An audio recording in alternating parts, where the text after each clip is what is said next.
Bienvenidos a Winds of Change, el podcast donde conoceremos las historias de personas extraordinarias que han enfrentado grandes transformaciones en sus vidas. En cada episodio, empresarios, ejecutivos y líderes compartirán las lecciones que les ayudaron a navegar sus propios vientos de cambio. Bienvenidos a un nuevo capítulo de Winds of Change. Hoy tengo el placer de estar con una persona que admiro mucho, que estaba detrás de esta entrevista y de poder conversar con él desde ya hace algunos días. Y por fin hoy logro materializar algo que es muy importante para mí, que es conversar con una persona que estoy seguro que nos va a aportar muchísimo a todos nosotros. Mi querido Luis Puerto, bienvenido y muchísimas gracias por aceptar esta invitación. ¿Cómo estás? Muy bien, Guillermo. Contrario, para mí un placer enorme de poder participar. Y pues tú tienes una carrera estupenda y eso es lo que nos conecta. Entonces, fascinado de poder participar en este podcast y poder contar historias que es lo que nos enriquece en la vida. Muchísimas gracias. Luis, para quienes no te conocen, cuéntanos un poquito quién eres tú, quién es Luis Puerto. Bueno, Luis es una persona que lleva ya varios años en el tema de la tecnología. A nivel personal, pues soy ingeniero de sistemas de la Universidad Javeriana.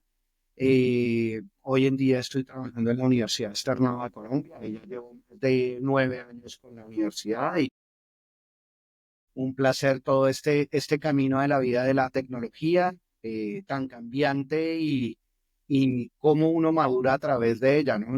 La tecnología que vivimos hace 20 años a la tecnología de hoy es otro mundo y casi que nos toca reinventarnos. Antiguamente hablábamos de la ley de Moore, que era que cada 2 años se doblaba la velocidad. Yo creo que hoy estamos cada 6 meses, se está doblando y tenemos que cambiar nosotros como personas. A nivel personal, Luis en este momento pues está felizmente casado con Gina Santana, una economista también de el mundo educativo con Uniminuto, una hija preciosa que se llama María José, que ya tiene 11 años, una familia espectacular, mi padre y mi madre todavía vivos, que creo que eso hace de la vida un placer eterno. Ese sería un resumen rápido de quién soy. Muy bien, muy bien. Bueno, para iniciar, y tú hablabas de algo importante que es la cantidad de cambios que tiene nuestra carrera, los que estamos en tecnología.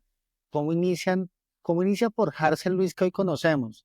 ¿Por dónde inicia tu historia? ¿Cuáles son esos primeros vientos de cambio que llegaron a tu vida? Bueno, me gusta primero mucho el nombre, Vientos de Cambio. Realmente, esas son nuestras vidas. Bueno, yo inicio mis vientos en el tema del colegio. Yo creo que ahí es donde uno realmente consolida las amistades de vida.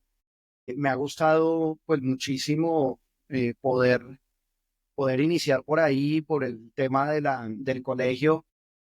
Inicié en el Colegio Mayor del Rosario, que soy el que queda en la Quinta de Mutis, donde está hoy la Facultad de Medicina de la Universidad del Rosario, que queda ahí en la calle 60. Este era un colegio muy interesante porque era muy variado, ¿no? En esa época, en mi colegio uno encontraba gente que era muy rica y gente que no tenía los mismos medios, pero todos pues bajo el mismo estilo, los mismos docentes. Entonces eso hacía muy llamativo y como que uno no encontraba las diferencias de las personas como cuando uno, por ejemplo, hoy que veo a mi hija, pues obviamente ya es otro nivel, uno busca mejorar su educación. En ese momento la educación era igual para todos, uno a colegios que tuvieran ciertas características y eran colegio y uno simplemente iba a vivir. Entonces considero que ese es un punto muy interesante de mi inicio de cambio. A nivel de carrera es cuando pues, yo conozco los primeros computadores. A mí me encantaba ir a la Universidad del Rosario porque ahí nos dictaban a nosotros informática y comienzo a conocer los primeros equipos 186, 286, que eran los Intel iniciales. Con esos computadores fueron a la luna y para mí no era casi que no los toque, siga los comandos.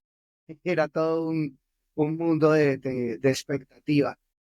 Y en ese punto, recuerdo hacia noveno grado, tengo mi primer computador que compra la familia que eso costaba un dineral. Recuerdo en esa época eran como 3 4 millones de pesos que uno invertía en un computador y este era el primer 486 que llegaba a Colombia con un Windows 3. Entonces, no, pues para mí era la sensación. Y de dato curioso, me tomó una semana para dañar el sistema operativo.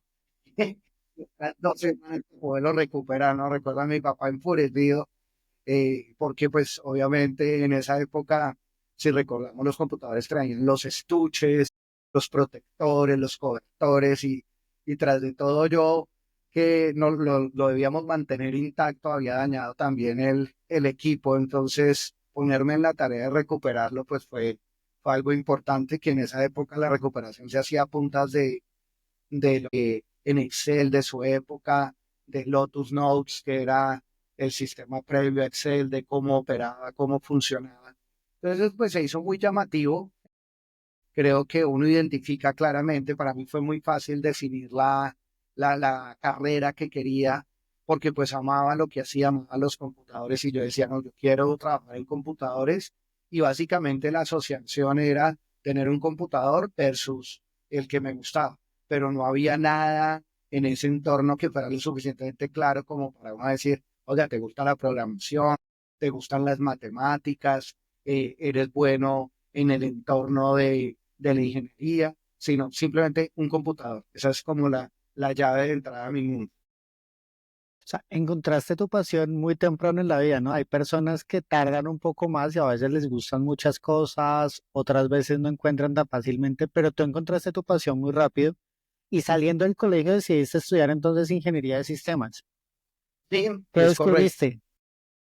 Bueno, no, la ingeniería para mí fue un todo. En esa época hay dos mundos paralelos que yo vivo. Uno, pues el tema familiar, la quiebra familiar, y lo segundo, estar en la universidad. Entonces, cuando yo entro a la universidad, yo entro a la Universidad Javeriana y en ese momento de mi vida, yo entro en el año 96 en la Javeriana. eh, Así es. y conocer las primeras páginas web, los primeros chats bajo el modelo de IRC, fueron para mí pues transformacionales. Eso yo me la pasaba horas y horas y una ventaja era que la ingeniería de sistemas en esa época, que era una carrera nueva en la Universidad Javeriana, yo entré como tercera promoción, tenía los computadores y ya tenía los primeros laboratorios dedicados 7 por 24 para estudiantes. Y eso era transformacional en esa época, para uno poder tener un computador con internet, lo era todo. Entonces, cuando yo arranco en la ingeniería, pues el primer golpe que me doy es las matemáticas. 4 semestres de físicas, cálculos, matemáticas intensivas. De por sí uno ve las matemáticas con las demás ingenierías y comienza uno a dudar si efectivamente la ingeniería es o no es, porque uno comienza a tener el choque de matemáticas a toda hora. En unas le iba a uno bien, en otras le iba a uno mal, y comienza uno a ver que los compañeros también tienen ciertas virtudes. Entonces, yo tenía compañeros que resolvían un problema en minutos y uno podía tardar, pero el hombre era capaz de desarrollar un lenguaje y a los 2 minutos cambiar al siguiente lenguaje y podía volver a hacer ese mismo código en ese segundo lenguaje en el mismo tiempo que nos habían pedido. Y al final entregar el producto en 2 lenguajes diferentes en el mismo tiempo. Y nosotros los mortales, una hora después, habíamos logrado avanzar bien el 50% del ejercicio. Entonces uno comienza a ver esas transformaciones y comienza uno a definir su ruta. En mi caso, Guillermo, esa ruta se vislumbra hacia el tema de la estrategia, hacia el tema administrativo, porque esta ingeniería tenía una línea muy fuerte sobre los temas administrativos y de gerencia, que de por sí no a mucha gente le gustaba. A mí me causaba interés que pues, la gente que era muy programadora, lo único que le interesaba era ver materias de programación, participaban en ligas de programación, que hoy se conocen como las hackatones. En esa época era ir a torneos de programación. Y yo decía, ¿yo a qué torneo voy a ir si yo no soy tan bueno en esa línea? Pero en las materias de estrategia, de definir proyectos, de definir la calidad del software, a mí me encantaba eso y yo era muy bueno en esa línea y la misma vida lo va uno encauzando, ¿no? Entonces ahí comienzo a encontrar mis primeros amores con la ingeniería. Ven, me causa bastante curiosidad lo que dices porque también he visto personas recién egresadas que muchas veces ya salen con la mentalidad de voy a salir a ser gerente, voy a salir a dirigir, o sea, están recién terminando. Tú querías la línea estratégica, era lo que más te gustaba. ¿Cómo fue tu impacto de terminar tu carrera y ya encontrarte con el mundo laboral? Bueno, ahí hay un punto de contacto que es lo que yo digo son el estar en el momento indicado y en la situación indicada. Imagínate, eh, yo estaba desarrollando, a mí me tocaba una materia que se llama Historia de Computadores y Procesadores, creo que era, y quien nos la dirige esa materia era el director del Hospital San Ignacio. Ustedes recuerdan que la Universidad Javeriana tiene adjunta el Hospital San Ignacio. Y él elige a dos estudiantes, y a mí esa materia me encantaba todo lo que era la historia y cómo había sido el proceso, y elige a dos estudiantes, incluido pues en mi caso mi nombre, para participar en un proyecto que él estaba haciendo en la universidad, o específicamente en el hospital. Y a los 6 meses, el compañero que también eligen se retira porque se va para los Estados Unidos. Y yo me quedo de la noche a la mañana gerenciando el proyecto porque el director también renuncia y se va a trabajar a FedEx a los Estados Unidos. Y entonces el único que conocía de ese proyecto, que era la construcción de historias clínicas, era yo. Y entonces yo tenía un equipo de trabajo, yo tendría en esa época 17 años, un equipo de trabajo donde aprendí el lenguaje, que era un lenguaje específico de IBM, para poder desarrollar, pero lo más importante era poder ejecutar el proyecto. Entonces yo era como el puente entre los médicos y los ingenieros de IBM. Y entonces yo entendiendo la medicina con los médicos que ponían para un lado, para el otro, que me prestaban atención, y logré sacar ese proyecto. 2 años y medio después sale algo que se llama el Sistema de Información Médico Básico Asistencial, con su sobrenombre SIMBA. Y pues eso fue una experiencia para mí fenomenal. Yo me sentí súper a gusto. Para mí era muy fácil poder hablar con los médicos, entender sus necesidades, convertirlas en requerimientos, hacer estos requerimientos con los ingenieros, esos requerimientos convertirlos en pruebas, llevar las pruebas a los médicos y al final pues salir en producción, probar que los sistemas funcionan. Eso para mí era el deleite. Yo decía, por ahí ese es mi camino. Claro, fuiste en una etapa muy temprana de tu vida lo que llamamos Product Owner, combinaste con Product Manager, combinaste con Scrum Master, combinaste con... O sea, al final, y qué bueno, ¿y qué crees? O sea, me encanta lo que acabas de contar, pero ¿qué crees que te dio esa oportunidad? ¿Por qué tú la tuviste y tal vez otras personas con también mucho talento no la tuvieron? ¿Qué hiciste diferente que permitió que tú tuvieras esa oportunidad? Bueno, yo siempre he tenido un talento y viene desde la época del colegio, era que a mí se me facilitaban las ventas. Entonces yo en el colegio recuerdo para conseguir dinero adicional, yo vendía dulces, luego de vender dulces vendía camisetas, luego cuando estaba hacia los finales de año de mi colegio yo vendía CDs en tiendas de CDs, cuando todavía existían los CDs. En la universidad a mí se me daban muy fácil las materias pues de lo que corría, mercadeo, ventas, me parecía muy sencillo. Y eso casi que uno lo va plasmando en su día a día y lo va viendo, ¿no? En cómo se relaciona uno, en la facilidad que yo tenía para las presentaciones. A mí cuando me colocaban a exponer los ingenieros es una dificultad que hoy en día se tiene, que no se nos facilita el tema de exponer los temas ante un equipo directivo, ante el mismo equipo. Somos parcos, somos callados, ¿no? Es como esa ruptura del ingeniero con bata blanca versus al ingeniero que toca ir a hablar con directivos y explicar los temas, no era sencillo y para mí eso era natural. Entonces creo que en esa construcción, y ahorita que me lo preguntas, fueron como esas características que uno va madurando en el tiempo y que dan el Luis que conocemos hoy en día. Y esas características, más la experiencia que empezaste a obtener con el Hospital San Ignacio o durante tu tiempo de estudiante, ¿qué te llevó cuando te graduaste? ¿Qué permitió que pudieras empezar a poner en práctica tus conocimientos, incluso desde etapas muy tempranas mientras lo estudiabas?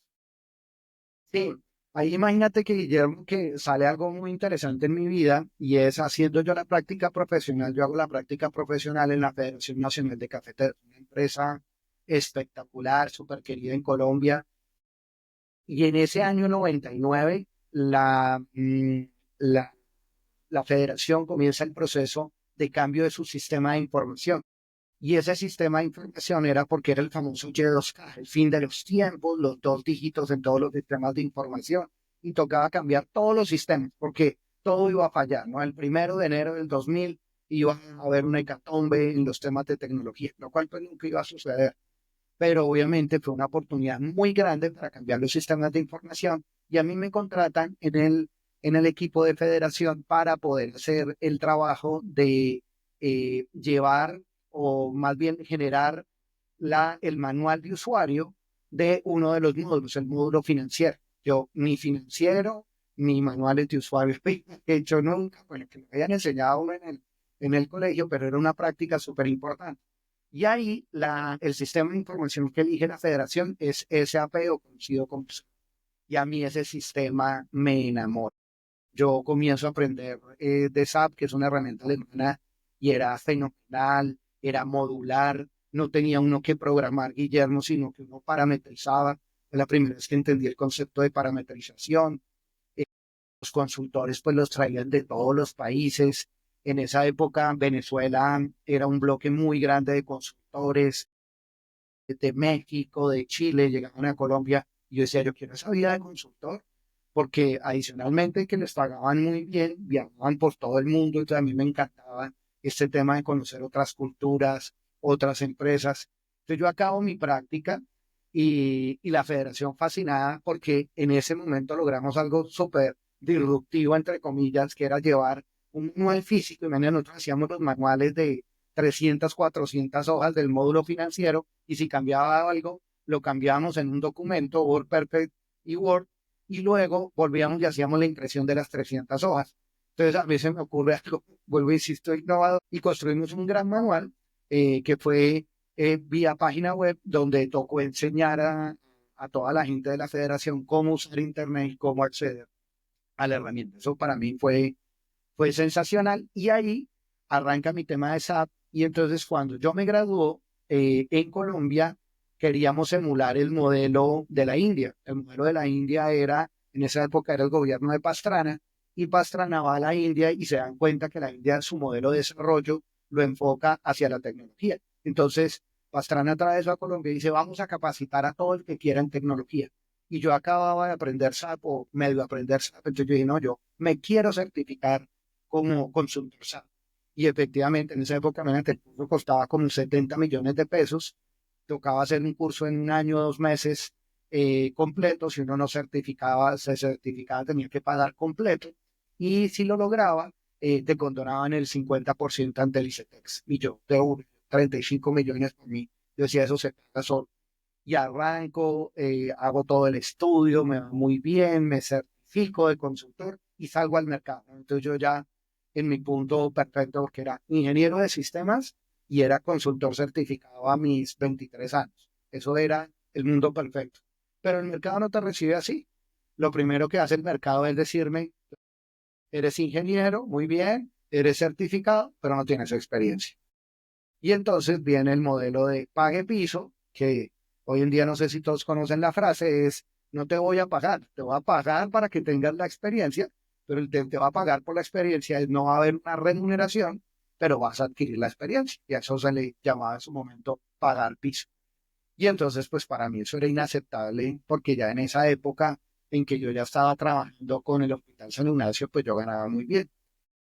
Eso también concluye con la segunda parte de mi historia, que era mi vida familiar, la quiebra de mis padres. Entonces a mí me cambió la vida de la noche a la mañana, de tener muchos beneficios a no tener ninguno, pues a que la vida fuera muy complicada. Y en ese modelo mi papá toma la decisión, que pues muy arriesgado, y un hombre increíble, toma la decisión de irse a los Estados Unidos a conseguirse el día a día para podernos mandar mediante remesa a Colombia ese dinero para poder vivir.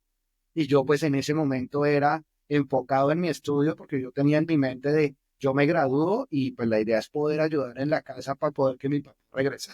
porque pues los trabajos en Estados Unidos son muy complicados. Mi papá se la pasaba todo el día cortando jamones y quesos para una panadería y pues eso era súper demandante. Y para la edad de mi papá, 66 años, pues piensen lo fuerte que es.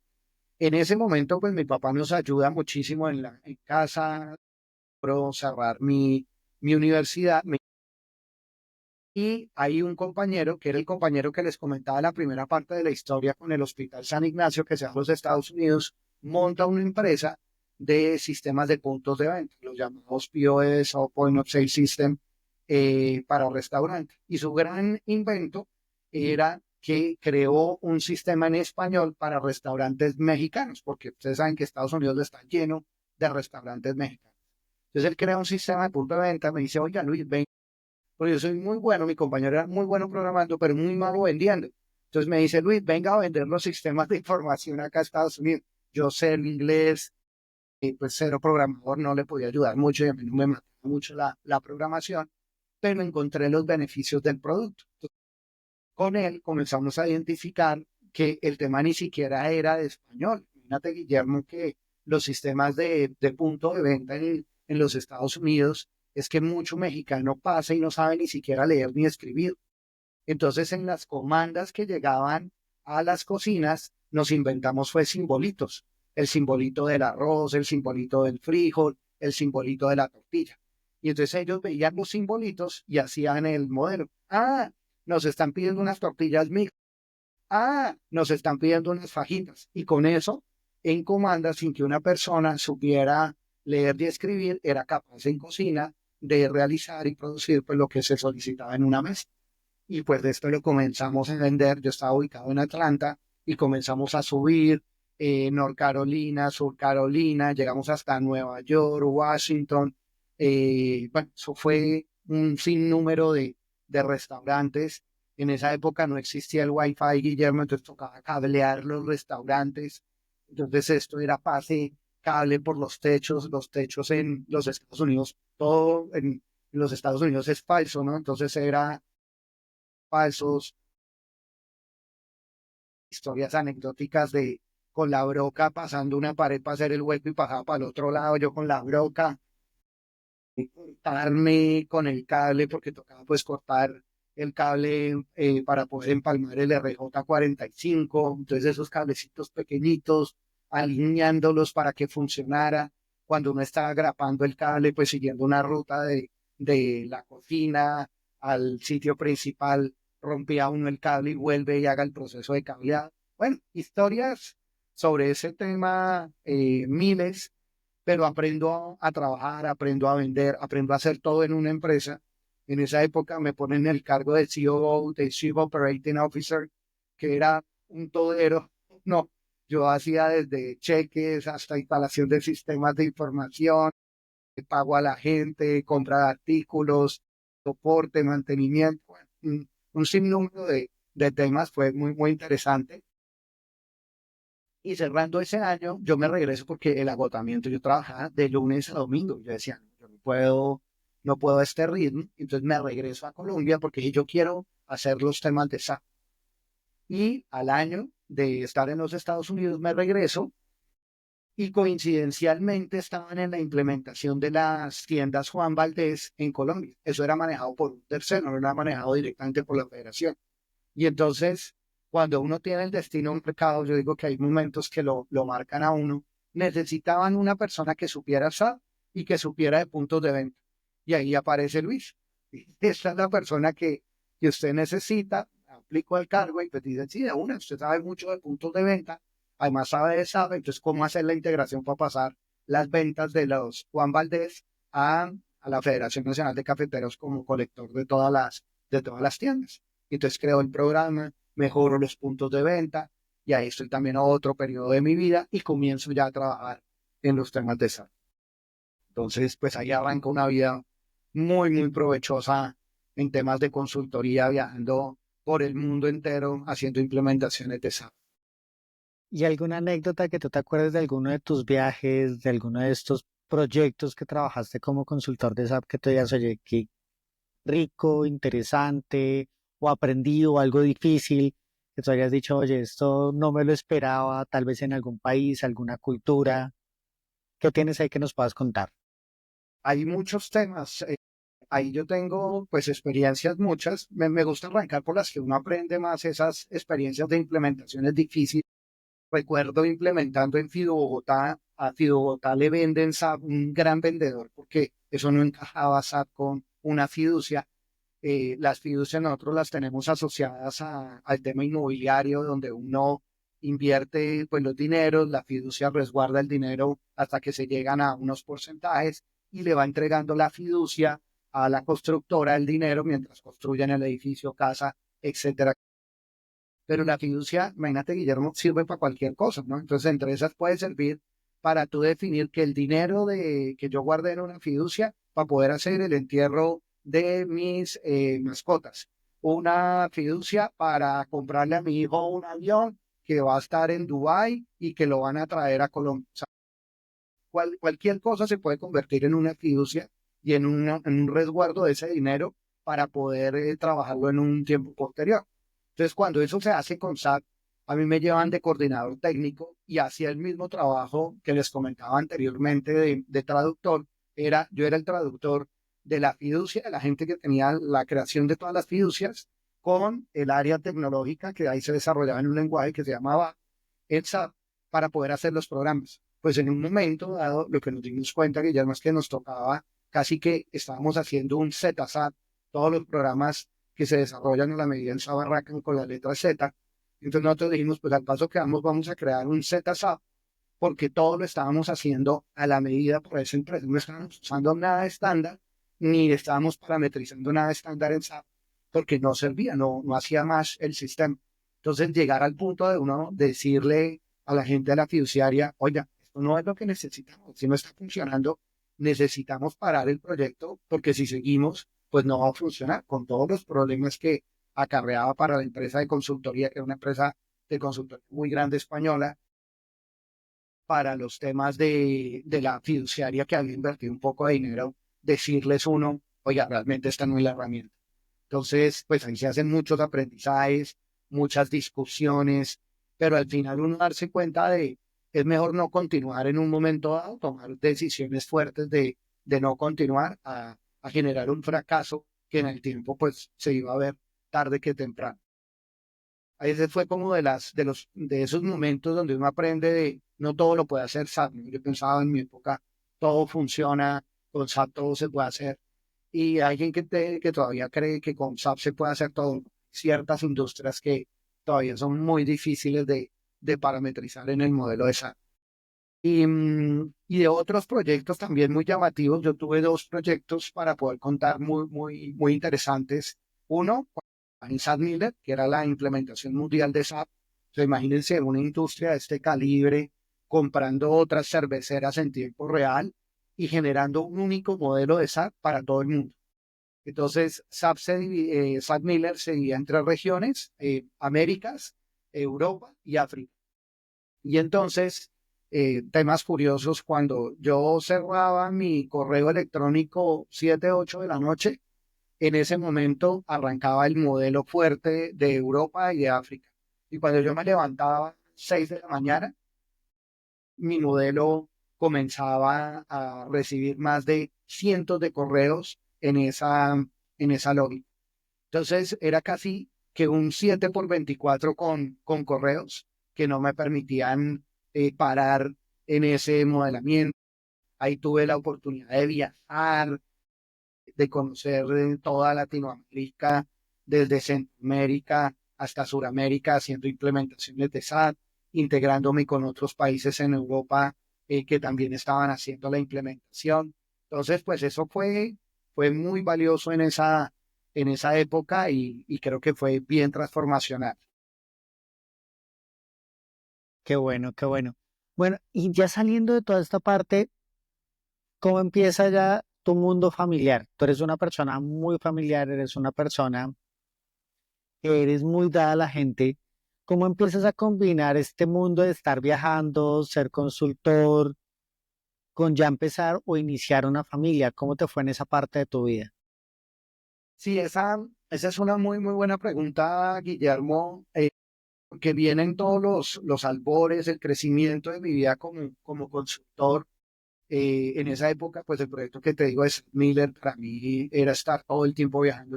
Yo lo llamo giras artísticas, porque yo arrancaba todos los domingos o lunes muy temprano viajando a cualquier lado y podía acabar los viernes y los sábados regresando a Colombia, haciendo cualquier tipo de implementación.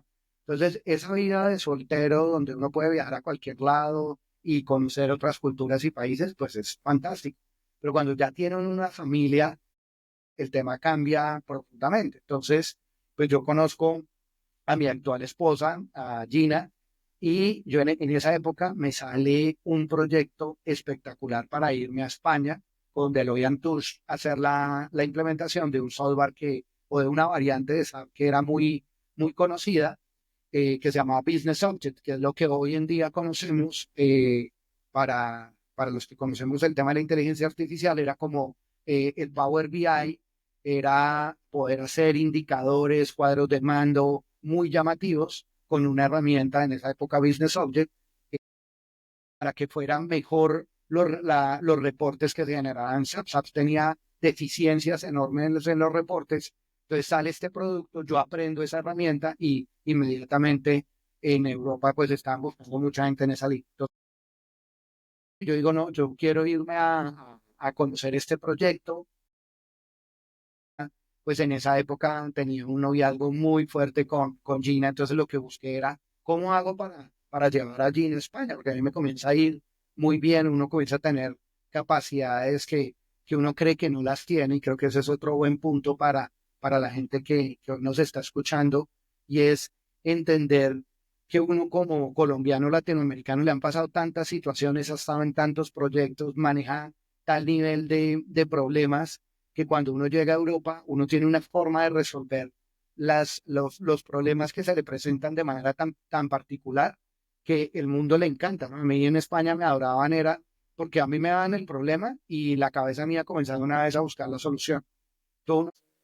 Entonces voy a ese proyecto, aprendo muchísimo de las metodologías de las grandes Big Four, que no me había tocado. También muy difícil, las grandes Big Four también son bien complejas. Creo que hemos tenido la oportunidad con Guillermo de hablar de lo bueno y de lo malo en esa línea. Eso daría para otro podcast completo. En ese punto, pues ya tomo la decisión, uno, porque pues yo estaba pues muy feliz de poder llevar a Gina, pero también pasa otro evento importante en mi vida y las cosas deben suceder.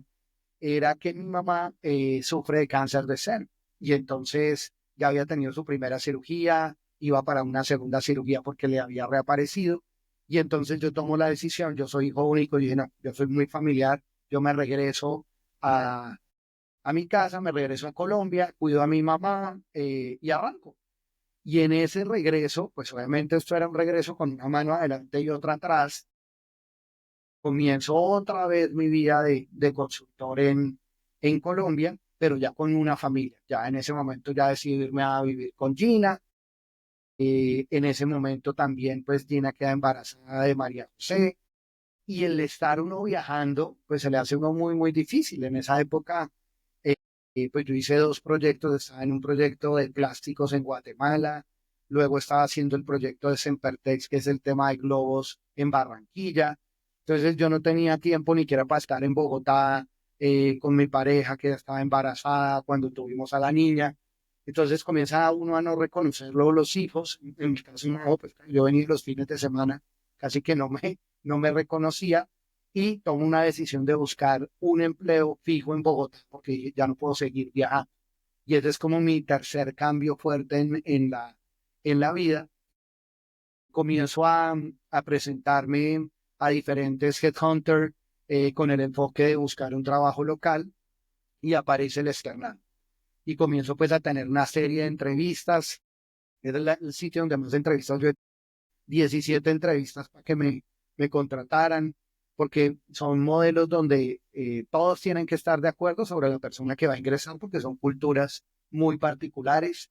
Y bueno, las cosas se me dan, entro porque en el externado tenían SAP y no lo habían podido colocar a producción el sistema con todas las capacidades que tenía. Entonces, pues se me brinda la oportunidad y arrancó a aprender otra industria que nunca había tenido la oportunidad, había trabajado en muchas industrias, pero en la industria de educación.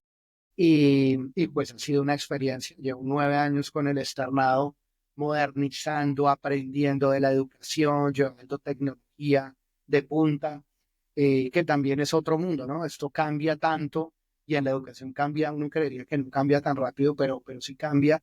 Entonces, pues aprender y adaptarse a estos nuevos entornos donde nuestros estudiantes millennials y centennials ya no quieren estudiar, entonces cómo hacer llamativas las universidades, cómo reducir las carreras, cómo involucrar la tecnología, cómo involucrar habilidades blandas, cómo hacerlo más corto, porque hoy en día la gente pues tiene la capacidad de aprender a través de un video de YouTube.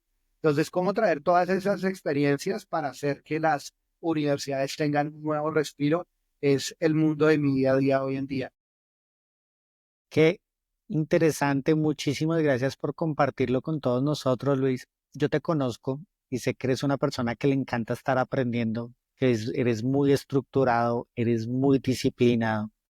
Aparte de esto que estoy comentando, que es evidente en ti, ¿qué más o si reafirmas lo que estoy diciendo, ha llevado a que seas tan exitoso? Porque al final muchas personas pueden decir o pueden creer que has tenido un camino entre comillas de suerte, pero la suerte, como lo hablábamos con otra persona acá en el podcast, es cómo tú puedes organizar y meter para mejorar tus probabilidades de que las cosas se den.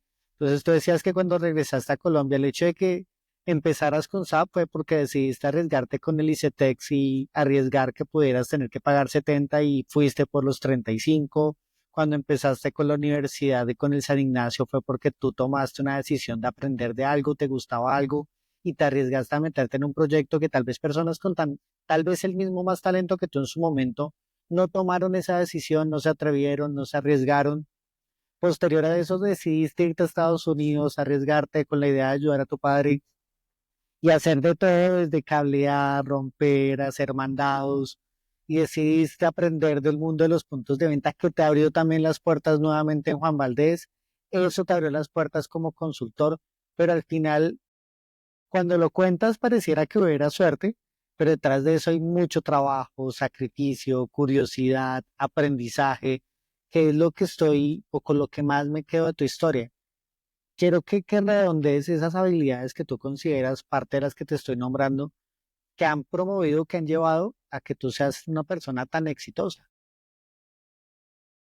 En esto Guillermo cree que es suerte, pero no, ya cuando uno hace la retrospectiva, definitivamente se da cuenta que cada paso es un esfuerzo muy grande por lograrlo. Yo sí considero, pues en mis puntos, los diferenciales que he tenido es ganas por hacerlo. Yo siempre te he dicho que para mí uno de mis baluartes, hasta me gané un premio, o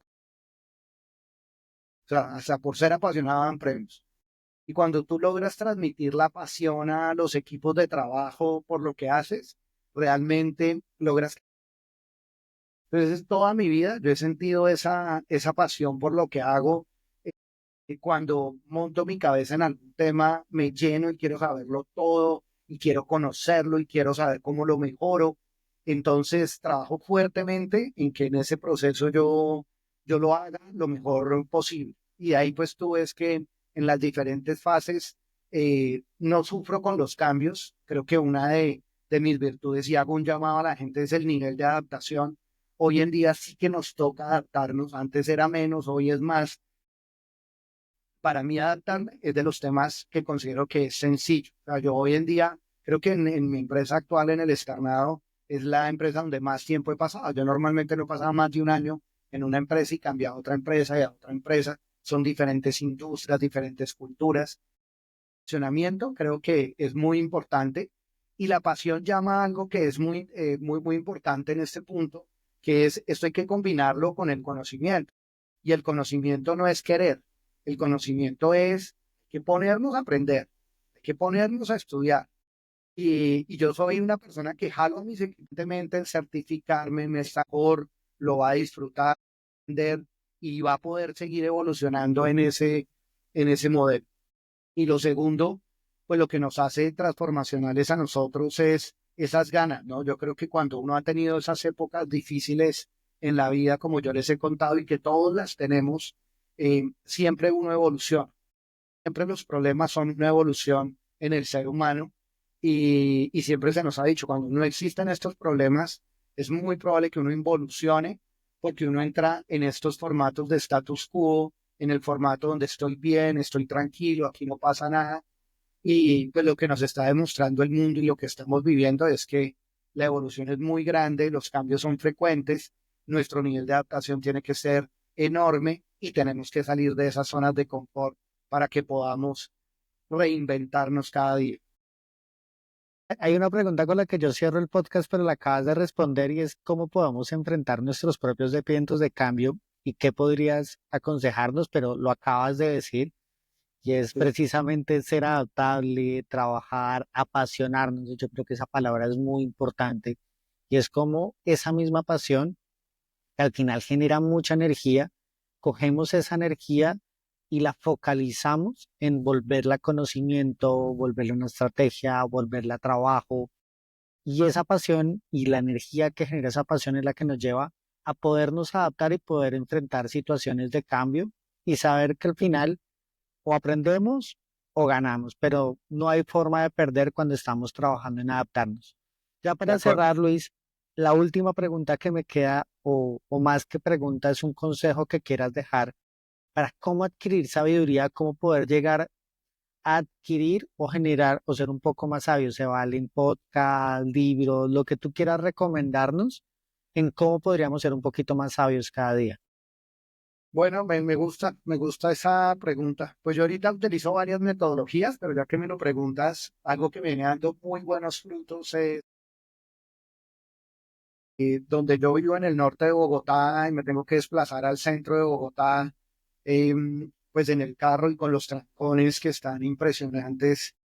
Uno dice, ¿qué hago en este tiempo? Que a veces, en mi caso, normalmente es entre hora y media y 2 horas poder llegar a mi casa.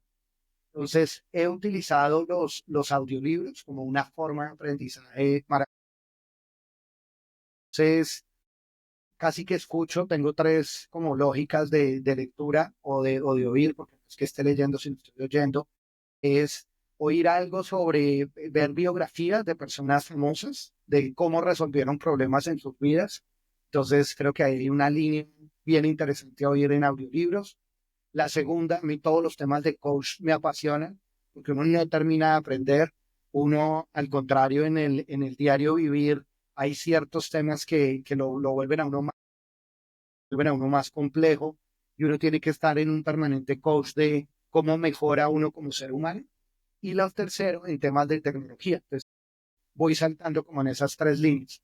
Entonces, utilizo Audible de Amazon, donde cada mes descargo un libro y pues ya estoy leyendo más de un libro, a veces leo 2 y 3 libros por mes, porque ahí hay otra cosa que en algún momento te comentaba que le entendí a partir de mi hija, es acelerar los videos, ¿no? Yo no entendía por qué los niños aceleraban los videos y es porque así reciben más contenido. Entonces, cuando uno aprende cierto tipo de capacidad, he aumentado la velocidad de mis audios y pues puedo ir más rápido. Y un libro que te tomaría 10 horas, pues hoy en día casi que lo leo en 5 horas por la misma capacidad de velocidad que tienen estas herramientas. Me pregunta el traslado de un sitio a otro, sino que lo disfruto en ese camino. Sería mi consejo para las personas que escuchan tu podcast, Guillermo. Bueno, Luis, muchísimas gracias por estar aquí, por compartir tu historia, por darnos tus consejos. Estoy seguro, tanto yo como muchas personas que están escuchando este podcast vamos a aprender muchísimo de ti. Espero en el futuro encontrarnos en otro capítulo y poder conversar otro poco más. Claro que sí, Guillermo, un placer. Te felicito que lleves a cabo esta idea porque de verdad logras cautivar a la gente. Tu trabajo también es impresionante y pues creo que estos podcasts, las historias de vida, uno puede aprender muchísimo de las personas y me parece fantástico que lo hagas. Entonces, mil gracias por la invitación y siempre listo a una nueva participación.